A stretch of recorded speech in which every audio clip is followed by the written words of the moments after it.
think the ayes have it. I call the clerk.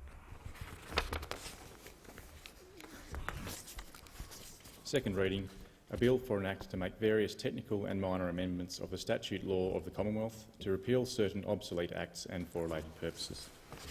Is leave granted for the third reading to be moved immediately? Leave is granted, Minister. I move that the bill be now read a third time. I put the question that the bill be read a third time. All of that opinion say aye. Aye. To the contrary, no. I think the ayes have it. Call the clerk. Third reading, a bill for an act to make various technical and minor amendments of the statute law of the Commonwealth to repeal certain obsolete acts and for related purposes.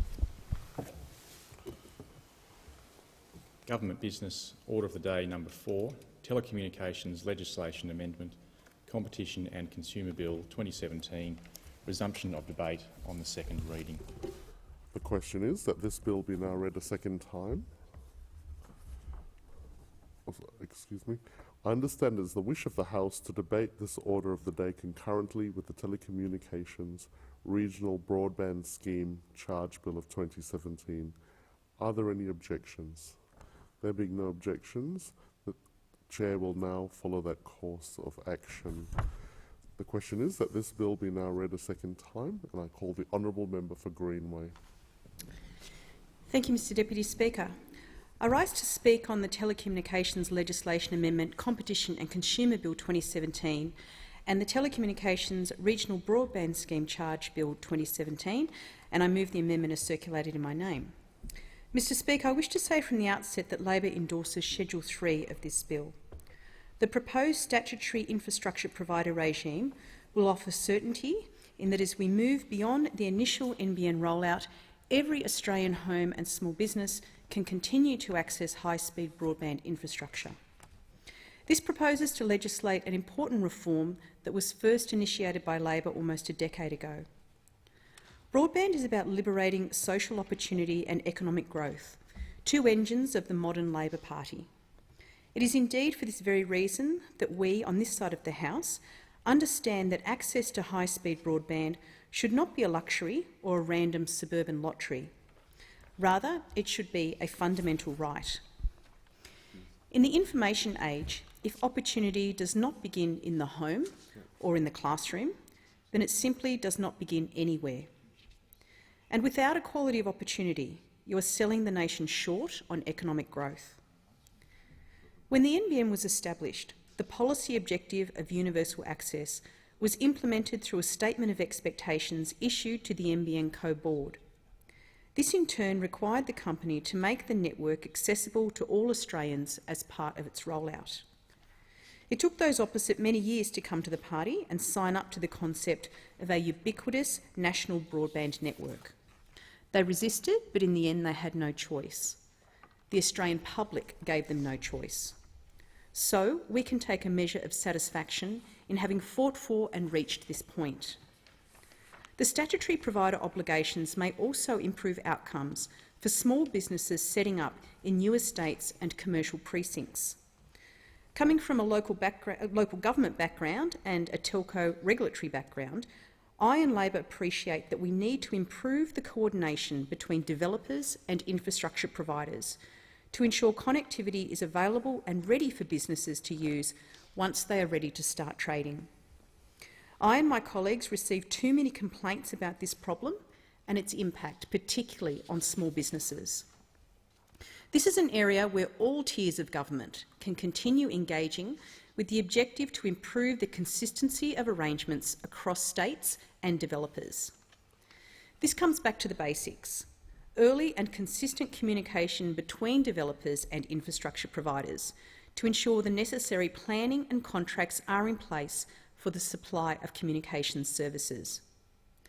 Hopefully, Schedule 3 can be a platform to build on previous discussions and the new developments policy. I also acknowledge the good work of those industry and consumer stakeholders who have advocated for the design of the statutory infrastructure provider regime. Amid the robustness of the public NBN debate, the important work of establishing a policy framework that places consumers at the centre must continue. I now wish to turn to Schedule 4 of this bill, which proposes the introduction of an NBN levy. It is telling that in the week of the federal budget, the Turnbull government is seeking to pass a broadband tax that is expected to raise nearly $500 million over the next decade. This levy is expected to add $84 to the annual broadband bill for the homes and businesses on non-NBN networks subject to this tax. Estimates of the number of services affected by this levy range from 240,000 to 450,000. Let me make this clear from the outset. Labor considers this levy to be poorly designed, the targeting of particular networks to be arbitrary, and the need to now even contemplate its existence in this place is highly regrettable. There is only one reason we have arrived at this point, and that is the poor judgment of this Prime Minister. In 2009, the then Labor government decided to build a national broadband network that would extend universal coverage of broadband to regional and remote Australia, 7% of the population, through a combination of fixed wireless and satellite technologies. This was a critical initiative, and one in which we and the Australian public endorsed as absolutely necessary. This decision to extend high-speed broadband to unprofitable areas was funded through a universal wholesale pricing regime. In short, this meant NBN users in the cities would cross-subsidise higher-cost services in the regions that the private sector would otherwise not invest in nor serve. This framework was achieved through a universal wholesale access price that was approved by the ACCC. Having a universal wholesale pricing regime with a levy later coming in over the top was not contemplated. The consideration was you either have one or you have the other, but not both. Since that time, the cost of the fixed wireless and satellite rollout has not changed from what was expected. However, the technology composition of the NBN and its revenue potential has changed.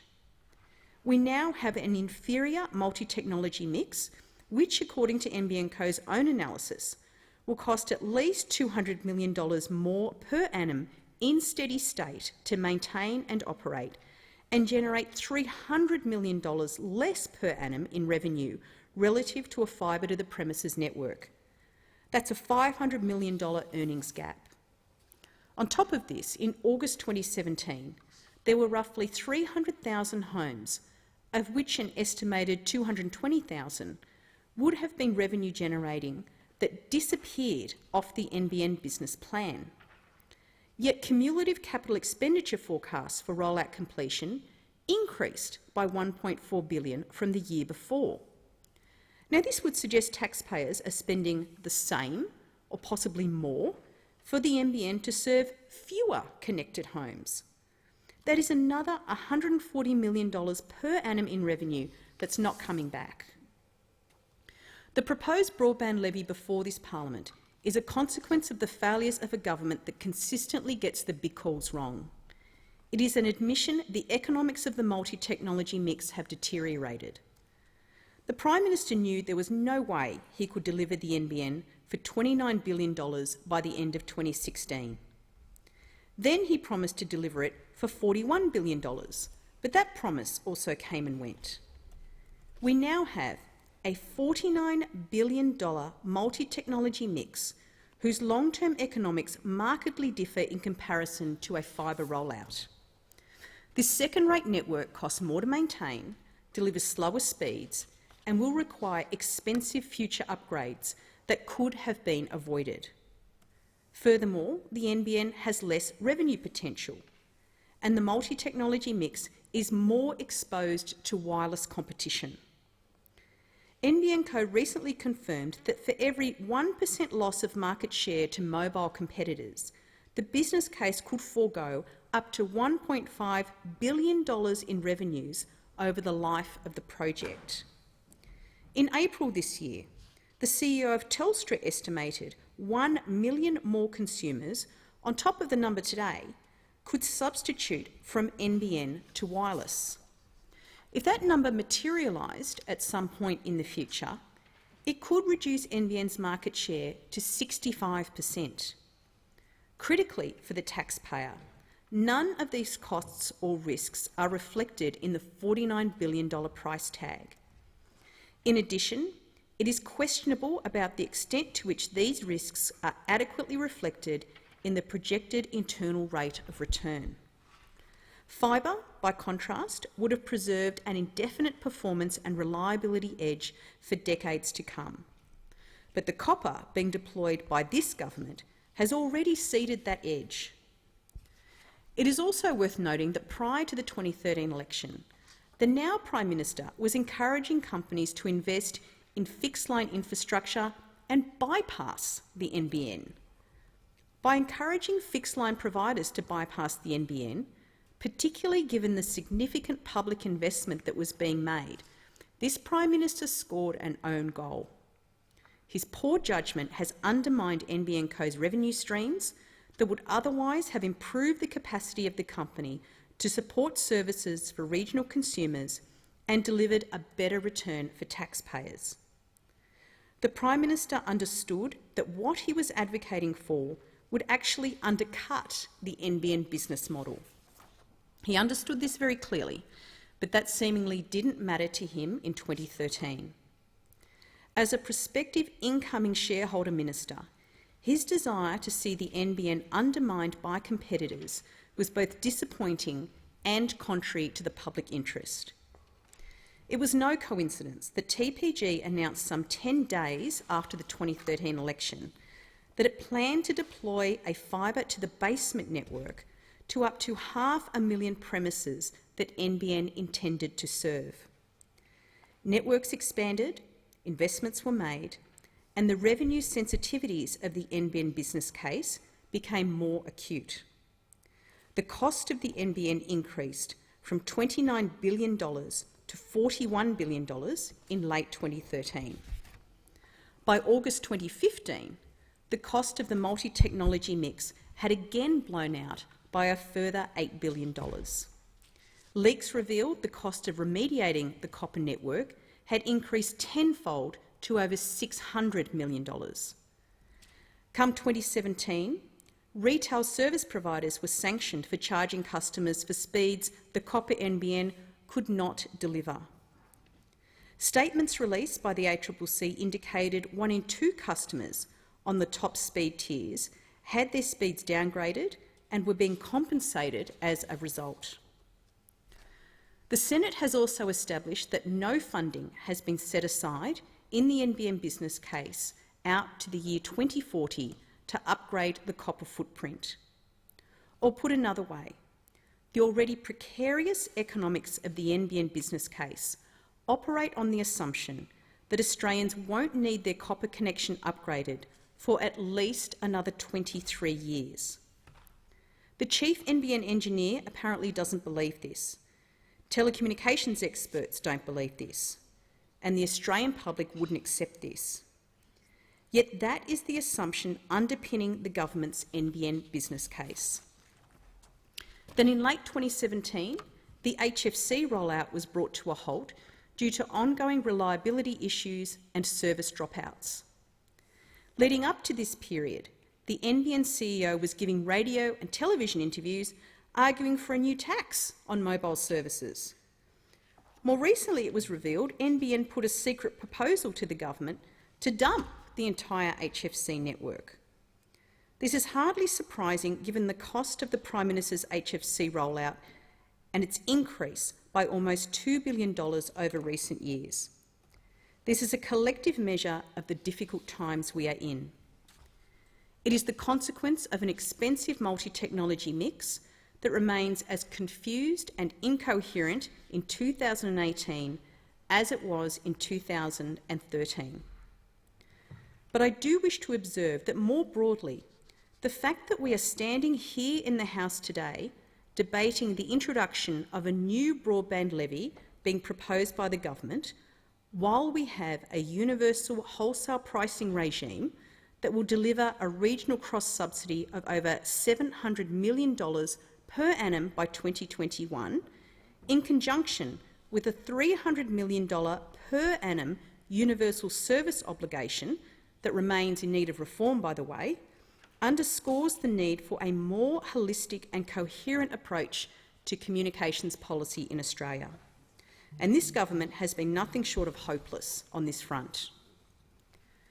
Turning to the specifics of the bill, it is the view of Labor that the primary benefit of the proposed levy charge is that it would, in effect, introduce a price signal that deters the inefficient duplication of fixed-line infrastructure and deter cherry-picking of profitable parts of the NBN footprint. Simply put, it places NBN on a more level playing field.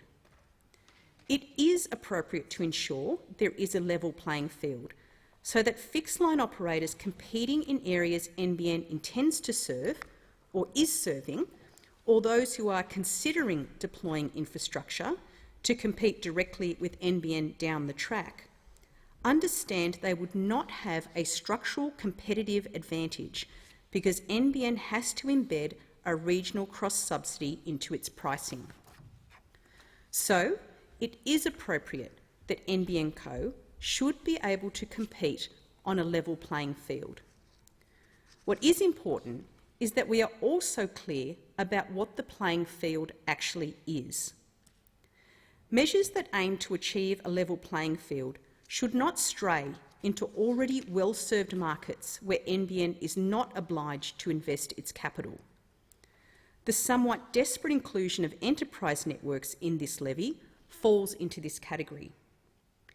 If NBN Co wants to compete for business and enterprise revenue, that's fine and we wish them luck. Naturally, applying the lens of a shareholder, having NBN do well in the business segment is good for the company, and some of those benefits may indirectly spill over to consumers. However, we should not begin taking policy settings from the residential footprint where interventions were addressed at a market failure and then apply those settings in enterprise markets where such failure did not exist. Optus summarised this well in its submission to the inquiry on this bill, where it stated, "There is a need to distinguish between NBN Co's monopoly services and its future plans to deploy services in contestable non-residential markets." Their submission went on to say, "Contestable services are services in competitive markets. We are aware that NBN Co may have future plans to deploy services in this area. However, in doing so, it will be entering an existing competitive market and competing with existing commercial services." And it goes on, "There are no cease sale or separation obligations for these services because there was no evidence of market failure that necessitated NBN displacing these existing networks."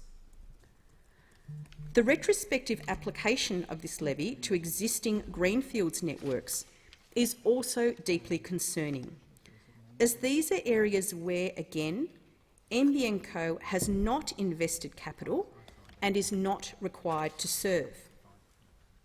NBN is free to compete with business, for business, in greenfield areas, and again we wish them well. However, investments in greenfield networks, often operated by companies who are more modest in their size, have been made up to this point based on certain regulatory assumptions. This government is proposing to move those goalposts, which does not happen in public policy. Nonetheless, the proposed retrospective application of the levy to areas where NBN and a greenfield operator are not competing directly for the same customer is a cause for concern. As Opticom stated in their submission to the Senate inquiry into this draft legislation, the proposed levy charge is 100 times the per-service contribution that telecommunications companies currently make to fund the universal service obligation. Ultimately, it's the Prime Minister who owns this proposed levy. It is for this Prime Minister to explain why this government wants to give big business an $80 billion tax cut while introducing a new telecommunications charge that will add at least $84 to the annual broadband bill of impacted households on non-NBN networks. And it is for the Prime Minister to explain why it is always the consumer and the Australian taxpayer who are being asked to pay for his NBN failures time and again. Regional Australians know that when it comes to broadband, only Labor will consistently deliver on their behalf because Labor believes in the NBN. For over 11 years, John Howard and the Nationals did nothing to advance the cause of broadband in the regions. In the period that followed, we have made good progress in improving the quality of regional communications infrastructure, but more remains to be done. Labor will continue to place regional consumers and equality of access front and centre of our policy making. I want to turn now to the carrier separation rules and touch briefly on these rules contained in Schedules 1 and 2. The Superfast Network rules in Parts 7 and 8 of the Telecommunications Act were introduced in 2011 and apply to superfast fixed-line networks servicing residential and small business customers. As noted in the explanatory memorandum, Part 7 requires operators of such networks to supply a Layer 2 bitstream service to access seekers. Part 8 requires the networks to be wholesale only, that is, structurally separated. The bill proposes several amendments to make the default structural separation requirement clearer and more effective as a baseline for the industry, while at the same time creating new commercial opportunities. These amendments reset the structural separation arrangements and establish some flexibility for functional separation arrangements subject to ACCC oversight. As the Competition and Consumer Regulator, the ACCC is well placed to perform this role and exercise judgments about the instances in which permitting functional separation will serve the long-term interests of end users. On this basis, Labor supports Schedules 1 and 2. The grandfathering arrangements that propose to amend Part 8 such that the current wholesale-only obligations in Section 143 of the Telecommunications Act would generally apply to high-speed networks that came into existence between 1 January 2011 and 30 June 2018 appear sensible. And so it follows that the proposed Section 142C would apply the new structural separation or functional separation rules to local access lines that come into existence after 1 July 2018. In summary, Labor supports Schedules 1 and 2. We will support their passage as with Schedule 3, the statutory infrastructure provider regime, which we welcome, and will not be opposing Schedule 4 here today. And I circulate the amendment, as I said, standing in my name. Is the amendment seconded?